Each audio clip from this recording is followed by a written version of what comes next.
thanks to our circuit breaker, we had a little bit of a delay, but the coffee switched a fuse, so we're all good now. We're back.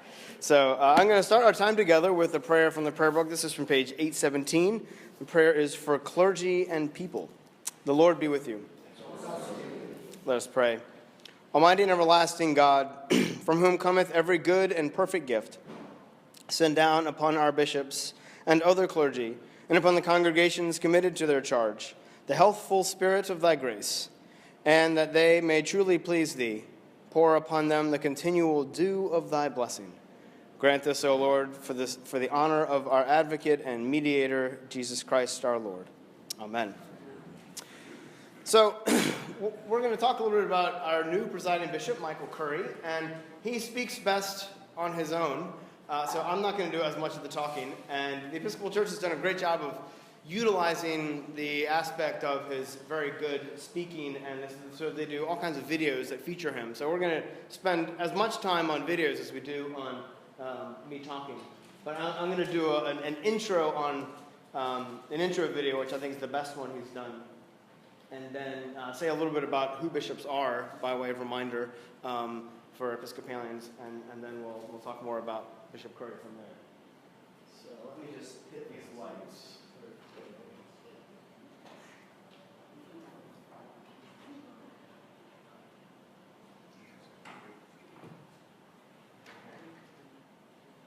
This is a video that he did a couple of years ago on the Eucharist. On the night he was betrayed, he took bread, said the blessing, broke the bread, and gave it to his friends, and said, "Take, eat. This is my body, which is given for you. Do this for the remembrance of me."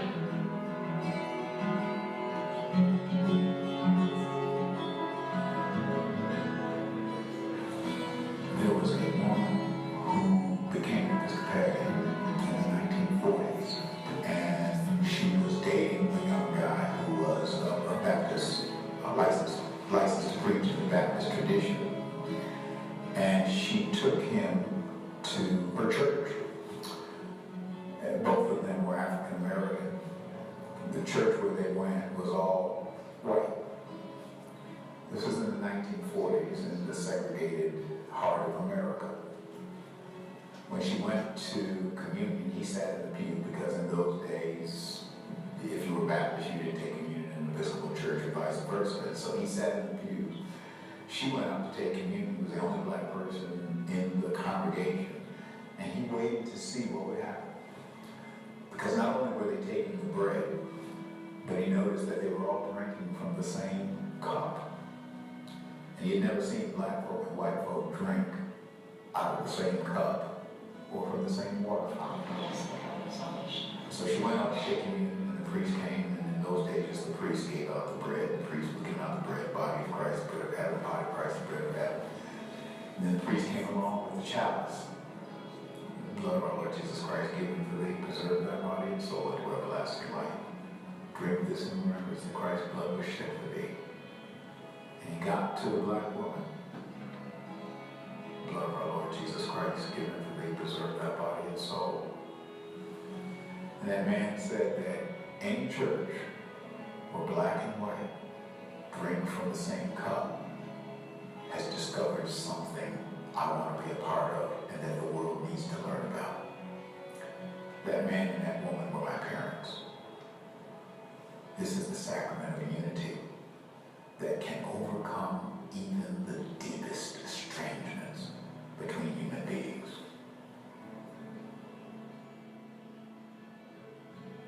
The word Eucharist literally comes from the Greek word that means thanksgiving. But more than that, the Eucharist is a sacred meal.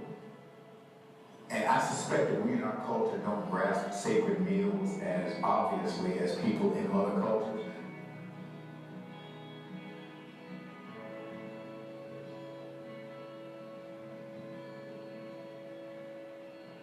He said when he gave the Eucharist on the night of the Last Supper, the first Holy Communion, the first Eucharist, do this in remembrance of me. Whenever you take this bread, whenever you drink of this cup, you show forth my death, my life, what I mean in this world.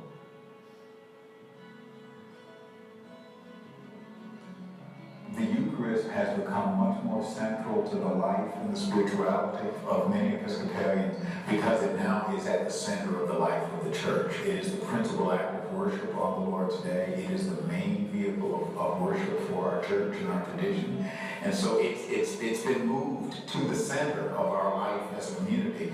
And I suspect is more and more part of the center of the lives of the faithful. Eucharist always has a service of the Word and a service of the table. And in the service of the Word of God is preached and proclaimed and read and heard and responded to. And in the service of the table, that same Word of God, which we know is Jesus the Christ, is present in some particular and frankly mysterious way. And there's something about the Eucharist that moves almost beyond the words. There are times when there are some things so deep that words cannot grasp. At best they can point, but that's all they can do. The Eucharist, it seems to me, summons up and points toward the deep mystery of God.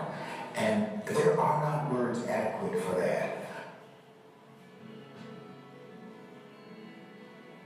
I can remember times and occasions, especially when I've taken Eucharist as a parish priest, I'm taking Eucharist to folk who are sick, or Eucharist to folk who are dying, or Eucharist to folk in various circumstances that were outside of the church where life was on the edge.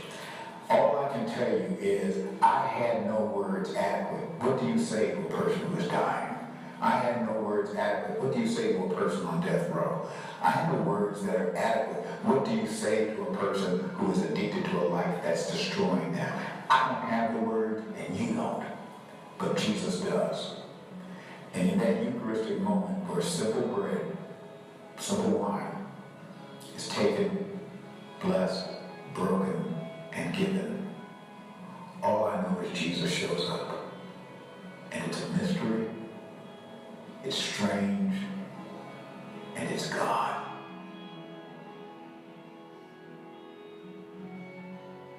In the Eucharist, we generally have, and for most of our services, two kind of language versions. One is a contemporary language version of various services. The other is a more traditional language version. In the traditional, one of the traditional language versions of the Eucharist, there is a quotation from Matthew's Gospel that's read before the Eucharist starts, where Jesus said, "Come unto me, all ye who are weary and heavy laden, and I will give you rest." That is the invitation to the Eucharist. Jesus says, "Come unto me, all you who are weary, heavy laden," sometimes beaten down by the realities of life, sometimes struggling to just make it, sometimes trying to see a vision that's greater than what you see normally in life. Come unto me, all ye, all y'all, come unto me. That's the invitation to Eucharist. Come.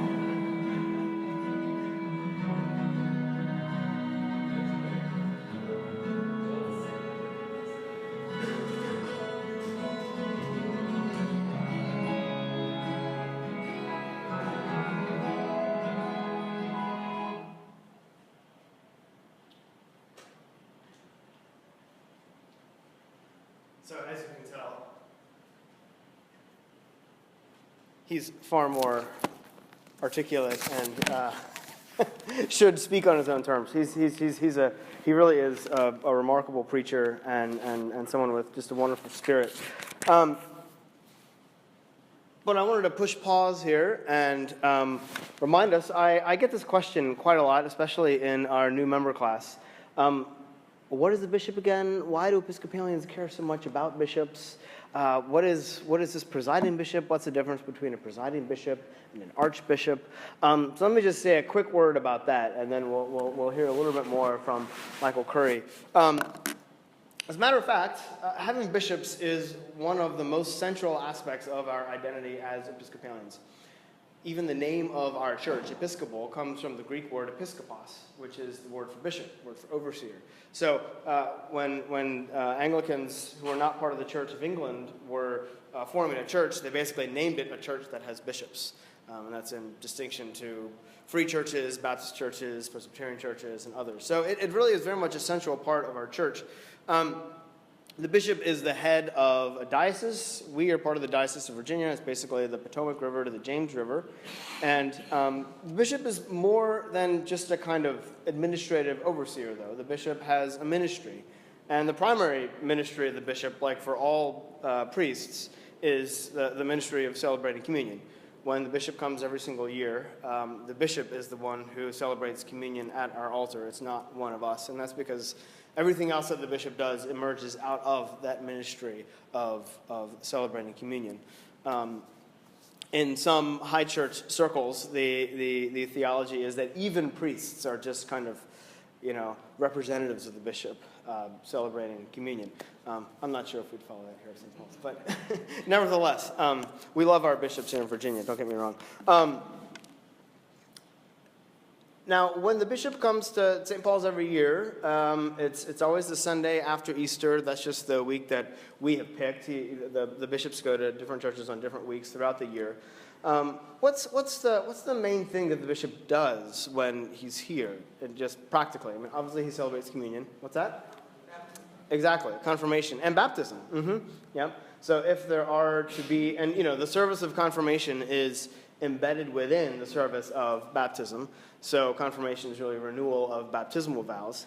And so the bishop celebrates communion and baptizes if there are anyone to be baptized, and then confirms. And as many of you know, it tends to be a very long service because we always have quite a lot of confirmands here at St. Paul's. But this is an important understanding of the bishop's role, is that when the confirmations take place, what's the kind of physical act that the bishop is doing as each person is confirmed? Yeah. You guys, complete with hand motions in the back row here. I wish y'all could see this. That's exactly right. And the idea there goes back to the book of Acts, where Jesus lays his hands on the disciples, and they are set forth to proclaim the word. And then the disciples lay their hands on others who are then sent forth. And this becomes, from the very earliest days of the church, the act of sending forth disciples into the world. And so when the bishop lays his hands on the confirmand, the bishop is saying that what God has been doing in their spirits and in their lives is now taking a kind of physical manifestation in the act of the bishop laying on hands on this person. And it's important for Anglicans especially, because when priests are ordained, the bishop lays hands on us, and when bishops are ordained, bishops lay hands on one another to make a new bishop. And the theology here, big prize for who knows the word here. Oh, look at that. What? Apostolic succession. Exactly. Yeah. So the idea is that Jesus laid his hands on his disciples laid his hands on others, and this laying on of hands has continued all the way into the church, throughout the church, through history, up to the present. So that when the bishop comes to visit St. Paul's, bishops had laid their hands on our bishop, just as those before them, and that goes all the way back to Jesus. And there are some bishops who, if you visit their office, they'll have a little tree on the wall that actually shows all the bishops who laid hands on who laid hands on who laid hands on who laid hands on who, and bam, all the way back to Jesus. So when the bishop is present, the bishop is, again, more than just an administrator, but the bishop is in some ways a physical representation to our parish that we are part of a much wider body, that we are part of a much wider church.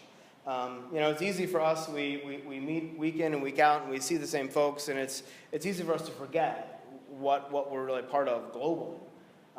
And the bishop, when the bishop comes, is a reminder to us that we are linked to Christians all across this diocese, and then we're also linked to Christians all across the entirety of the world through the Anglican Communion and Christians of all stripes and denominations. So, a presiding bishop, though. Why do we have a presiding bishop? Most other provinces of the Anglican Communion have archbishops, and it's a very similar function.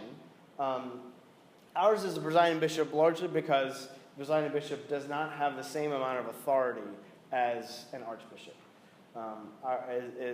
In the Anglican Communion, the tradition is that the archbishop is the first among equals. That's truer in some places than others, but in the American church, we said, well, the bishop really should be first among equals. We won't even call them an archbishop. We'll just call them a presiding bishop. But when it comes to representing the national church in the national media, when it comes to representing the national church across the Anglican Communion, he functions like an archbishop. But unlike an archbishop in, say, a Catholic church, he couldn't, say, Ross, you need to go to some church over in, Stanton or somewhere and become a priest there. He doesn't have that kind of authority as other bishops would. But he is very much our representative and the face of the Episcopal Church. I'm gonna. Any questions on those things? Yeah, Marily, and then Bob or Marianne. Sorry. Yes. The apostolic succession. Not every church practices that, right? Because what about Lutherans and UCCs and? So not all denominations follow apostolic succession, and this is a very good question because it's been a bit of a sticking point in ecumenical dialogues. The Lutheran Church, the ELCA, the mainline Lutheran Church in the States, they have full communion with the Episcopal Church, but they also have full communion with the Presbyterian Church. And we haven't gotten that far with the Presbyterians over the issue of bishops. So last week when Warren was talking about the Compass Rose Society, he mentioned the Chicago Lambeth Quadrilateral, which is a statement that when it came out in the late 1800s, this is when the Anglican Communion was really starting to take a more cohesive shape. And at this point, you had to say, okay, who are we as Anglicans? We have to have some kind of way to articulate our shared identity, and also a way for us to talk to other churches in ecumenical dialogues, because ecumenical dialogue is also on the rise. So we said the historic creeds, we said the sacraments and the scriptures. These are three key elements. The fourth key element is apostolic succession. So it has been a sticking point because, with the Presbyterians, for example, and we absolutely agree on the first three. We agree on the centrality of the creed, centrality of Scripture, centrality of baptism and Eucharist as the primary sacraments. We have a very different view when it comes to bishops and apostolic succession. Now, another kind of, interesting add-on there was that we do have full communion with the Lutheran Church, and the only way we could get there was that now, after we signed the accord with the Lutherans some years ago, there has to be an Episcopal bishop at every Lutheran bishop's ordination or consecration, so that they can be part of this line of succession. Yeah. Because there are some places now, I know when I worked at the Diocese of Colorado, the loss of membership in the diocese led to churches actually closing and joining with the Lutheran Church or vice versa, right, where they actually share their one congregation. Exactly. Yep. That wouldn't have happened until, 15, 20 I'm not sure what the year was. Do you know, Warren? Yeah, about that, I think. Yeah, it is relatively recent. We're closer with, say, the Methodists, getting to full communion with the Methodists, because the Methodists also have bishops, but they don't have that same line of apostolic succession, because John Wesley broke off from the Anglican Church itself. So we're still kind of working all that out, but I hope we're getting there. Bob? If you could just take a minute to explain the terms suffragan and coadjutor, because I never... Oh, that's a really good question. Thank you. So in the Diocese of Virginia, we have three bishops. We have the diocesan bishop, who is the chief bishop, Shannon Johnston. We also have a bishop suffragan, who is Susan Goff. And then we also have an assistant bishop. And then there's yet another term, a bishop coadjutor. So the diocesan bishop is the chief bishop of the diocese. The bishop suffragan is a bishop who is elected by the diocese to be basically an assisting bishop in the diocese, but they are elected. An assistant bishop is a bishop who is appointed by the diocesan bishop. They tend to be I think they have to be retired bishops or bishops who have served elsewhere first. So they have been elected somewhere, but then they retire, or a bishop invites them to be somewhere else, and then they become an assistant bishop. But they are not elected. They don't tend to serve as long as bishop suffragan. And then the bishop coadjutor is a bishop who has been elected to be the next diocesan bishop, but the diocesan bishop has not yet stepped down. So we had a period in the Diocese of Virginia when Bishop Lee had announced his retirement. We had done the search for a new bishop. Shannon Johnston was elected to be the next bishop. He was the bishop coadjutor until Bishop Lee stepped down. Jerry? I had the experience when I was at All Saints in Chevy Chase. They had 3 bishops. Our church In the parish? actually had 3 bishops. We had Bishop Salmon from South Carolina, who was retired, but he was our personal bishop, and we were the only church he had. We had Bishop Shane from here, and we had the bishop from the Anglican community in Africa. So we were actually under the control of 3 different bishops. That sounds terrible. Which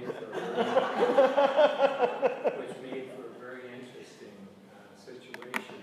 I bet it did. The only thing was, all were allowing, Bishop Shane allowed us to remain very conservative. And of course, the African bishop wanted us to be more conservative. But Bishop Salmon, who recently died, was just remarkable to be able to.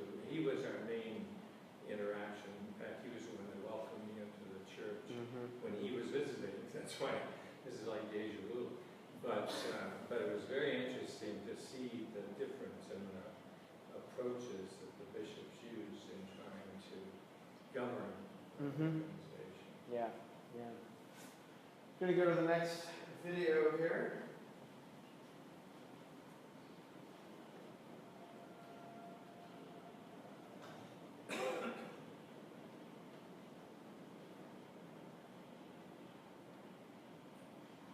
We've been talking for a little over a year now about being the Episcopal branch of the Jesus movement.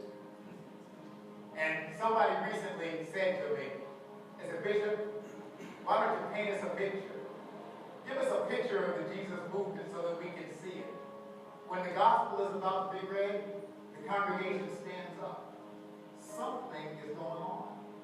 And then more than that, as the gospel moment is approaching, a deacon, if there is a deacon in a particular church, a person who has been ordained to be at the intersection of the church and the world, is asked to read or chant the gospel. And they come down sometimes when the gospel goes by. And there's music and the congregation is singing as the gospel of Jesus, the teachings, the life and the spirit of Jesus enter, in a sense, the room through the reading of the gospel. And then on top of that, everyone in the room turns and reorients from wherever they are. They turn and reorient themselves facing the place of the gospel and stand for the reading of the gospel, for hearing the teachings of Jesus. That gospel moment, the church has become the Jesus movement. Life reoriented around the teachings of Jesus and around his very spirit. Teachings and a spirit that embody the love of God in our lives and in this world. A way of love that seeks the good and the well-being of the other before the self's own unenlightened interest. A way of love that is not self-centered, but other-directed. A way of love grounded in compassion and goodness and justice and forgiveness. It is that way of love that is the way of Jesus. And that way of love that can set us all free. Someone once said, when you look at Jesus, you see one who is loving, one who is liberating, and one who is life-giving. And that is what the way of Jesus is about. And that is the movement of Jesus. A community of people committed to living the way of Jesus, loving, liberating, and life-giving, and committed to going into the world to help this world become one that is loving, liberating, and life-giving. Jesus once said, "You will receive power when the Holy Spirit has come upon you, and you will be my witnesses in Jerusalem, in Judea, in Samaria, 42nd Street and 3rd Avenue.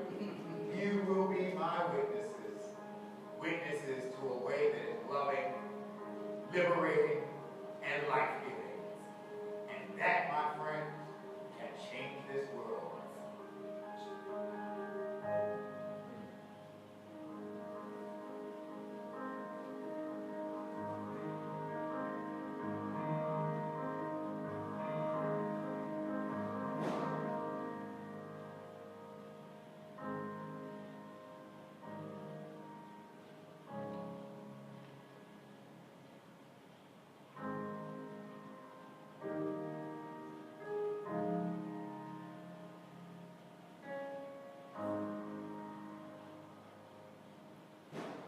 An amazing experience to have in this business. So let's talk about that. Yeah. So Michael Curry was the Bishop of North Carolina before he was the presiding bishop. And it was there he taught also at Duke Divinity School. And I had him as a professor. And I mean, he really is just like that. And I will say of all the clergy and teachers I've had, I don't think I've had another one who is so present to every single person when he talks to them as Michael Curry. And when you talk to him, he is so focused on you and cares so much about what you are saying that it's as if you're the only person in the world to him right then and there. And that it is a true gift. And to me, it really is the work of the Spirit, that he is so centered and so caring and so loving with each individual, but then can also be this, this very powerful figure in the pulpit and, in the wider church. The class I had with him was co-taught with the director of Anglican Studies at Duke, and it was on Anglican polity. So I wish he had taught a preaching class or something like that. He didn't. And, so we talked about the church canons and, the structures of the Anglican Communion and all that sort of stuff. And, if there's ever a way of like tying somebody's wings, right? I mean, that was kind of it. If anybody can make church canons exciting, it's Michael Curry. But even Michael Curry struggled to make church canons exciting. But he was quite involved in the life of the Anglican Episcopal House of Studies and was very. It was still a fairly new program when I started there, and he did a lot to help us all out. He became bishop in North Carolina in the year 2000. Before that, he served here in Baltimore, not far from here at all, at St. James Episcopal Church, and he was there from 1988 to 2000.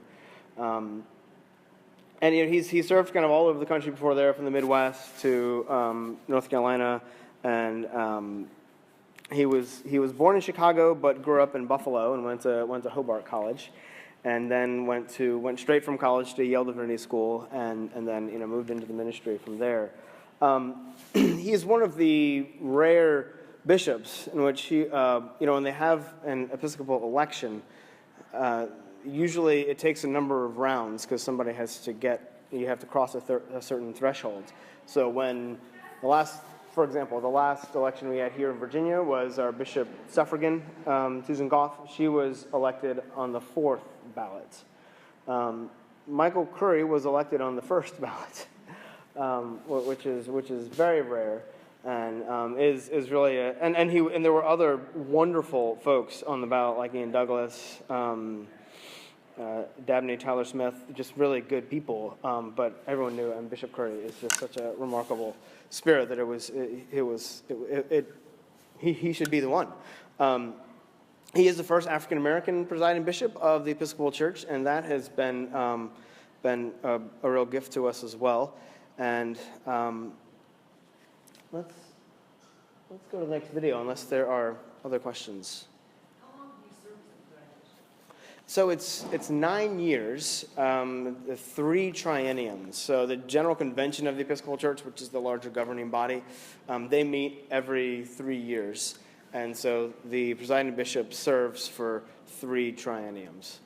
So yeah, it's not quite a decade. So this whole thing about the Jesus movement, that's been his big push, even from before he became the presiding bishop.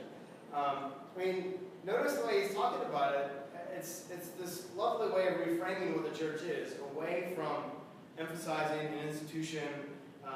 It's kind of the opposite of like him talking about canon law in my class, right? Where you're talking about all the formalities of the church. He's just reminding us that what Jesus did was not to set up an institution. What Jesus did was he started a movement. And of course, as a movement gets bigger, you have to set up institutions. That's part of the deal. But that's not what the church is about ultimately. It really is about this body that is just alive with the power of Jesus' Spirit day in and day out, and sharing Jesus with the world. And so I think this is a follow-up video he made to that first one on the Jesus movement.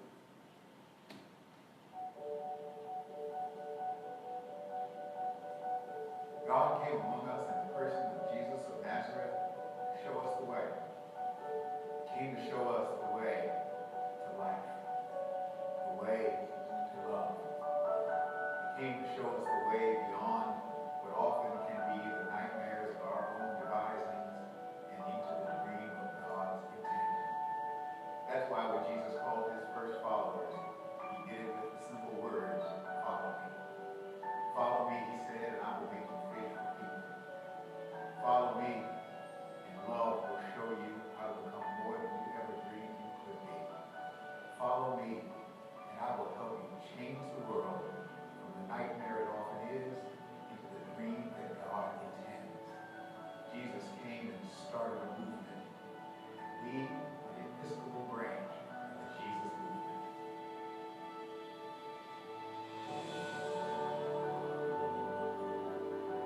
Near the end of Matthew's Gospel, the story of the resurrection of Jesus from the dead. Mary Magdalene and some of the women go to the tomb to anoint his body. When they get there, they find that the tomb is empty, the stone has been rolled away, and there is no body there. Then they see and hear an angel who says to them, "This Jesus of Nazareth whom you seek, he is not here. He has been raised as he said he would be, and he has now gone ahead of you to Galilee. There you will see him." It is in Galilee that the risen Lord will be found and seen, for he has gone ahead of us. Galilee, which is a way of talking about the world. Galilee, in the streets of the city. Galilee, in our rural communities. Galilee, in our hospitals. Galilee, in our office places. Galilee, where God's children live and dwell. There in Galilee you will meet the living Christ, for he has already gone ahead.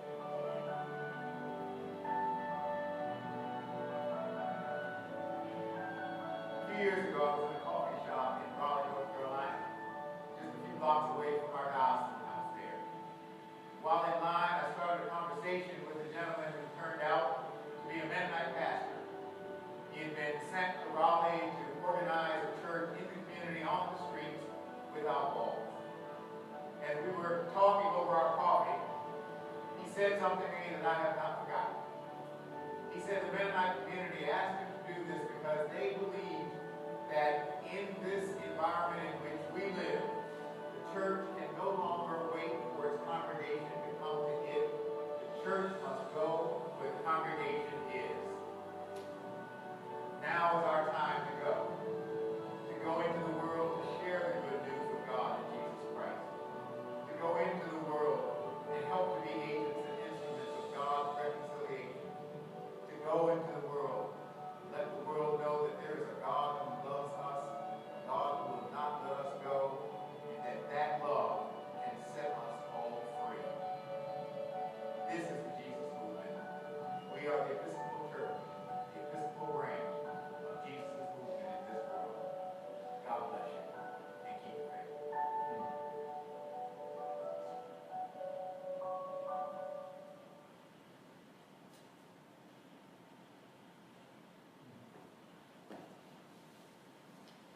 We've gotten a taste of our new presiding bishop. You know, I'll never forget the comment Bishop Curry made on my final paper in that class. The final paper, this was in, 2006? So it was during really some of the worst times of our global Anglican fellowship. And I don't remember what my paper was on as much as I remember his comment. He said, I was describing how mission relationships, like what we have with the Diocese of Rank here at St. Paul's, no matter what happens at kind of the higher level, like this is going to be, if the communion holds together, it's going to be through these kinds of relationships. And Bishop Curry, in his comment, said, this is all the Anglican communion is. It is a series of relationships that started in mission, and the Anglican communion was born in mission, and this is our hope, is that if we are connected to each other at the grassroots in mission, then we can still be the Anglican communion. Otherwise, I have my doubts. But he was basically saying, you know, the Anglican communion needs to see itself as part of the Jesus movement, and that will be our hope for survival. And I think that's just a wonderful message that he brings, and a wonderful approach that he brings to our wider Anglican conversations. So, any final questions? Mm-hmm. Why do you suppose that the Anglican communion has been in the forefront of integrating among Protestant churches in terms of African Americans, women, etc.? It seems to me that our church has been, our communion has been a leader. We have, and you know, it's really, I'd say, from the early to mid 20th century, that became more a part of our identity, was to be at the forefront of, you know, certain movements of social change, integration, racial integration, women's ordination, inclusion of LGBT persons in ordination, and same-sex blessings and those sorts of things. That's been a part of our identity for, you know, especially for the last 60 to 70 years. And some of it came from a number of bishops who were very active and vocal during the civil rights movement, and they had quite a sway over the wider House of Bishops, and then that started to kind of seep into the wider parishes. I mean, in some ways it's kind of ironic, right? Because the Episcopal Church for so long was basically the de facto church of the establishment. And so we still have this tension in us, right? I mean, there's still a lot of ways in which we remain a kind of church of the establishment, National Cathedral, you know, these sorts of things. We tend to be a fairly wealthy church. But now we're kind of balancing that, holding it in tension with our sense of being on the forefront of social change. And that's not always a very easy dance to do, but we're trying to do it. Any other questions? Stacy? Did he ever come here? I mean, He might. Maybe we should invite him. Yeah, I mean, you know, when there's a big occasion, like St. Paul's 200th year, the presiding bishop came, and that's a standard thing. So, unfortunately, he won't be bishop for the next 40 years and can't come to our 250th year. But yeah, he comes to D.C. with some frequency for meetings on the Hill and that kind of thing. And last question here. Is this Jesus movement a movement, or is it a concept that he's talking about? I mean, it's both. He's trying to say, look, you're already part of the Jesus movement. It's already started. It started with Jesus. And the church, the institutional church, is just a kind of structure to give it some space, but it's not the thing in itself. You know. Are there other churches that are a part of it and they meet, or is it? Well, no. I mean, he means that, like, we are the Jesus movement. He's talking. Okay. To all of us. Yeah. And to all Christians. All Christians, not just Episcopalians. That's why he emphasizes we are the Episcopal branch of the Jesus movement. And so, when he talks about the Mennonites saying, we can't wait for them to come to us, we have to go to them, that's part of what was called the emerging church. Right. Mm-hmm. Right. Emerged 35 years ago. Yeah. And that's kind of the Jesus movement. Right? Mm-hmm. And it feels like what he's saying is, we are this structured institution, Mm-hmm. but we can't see ourselves as that. We have to see us in movement. Exactly. With Yeah. all Christians, Yeah. reaching Mm-hmm. out to the world. Yeah. I mean, now that, and in some ways it's a response to the social location of the church right now, right? In the sense that you hear a lot of churches kind of bewailing and bemoaning that people aren't going to church as much as they used to in the United States and are kind of social power and social prestige is lower than it used to be. And he's saying, look, I think what he's saying in between all of that, he doesn't put it this way, but I think it's where he's going. That's an opportunity, because there are certain burdens that come with being the kind of moral, like center of the moral fabric of your society. You don't have quite the freedom you have because you're trying to kind of preserve things. He's saying, no, this is not the job of the church. The job of the church is to be the Jesus movement and to be inspired by the Spirit. So, speaking of which, let's go to church ourselves. Thanks, everybody.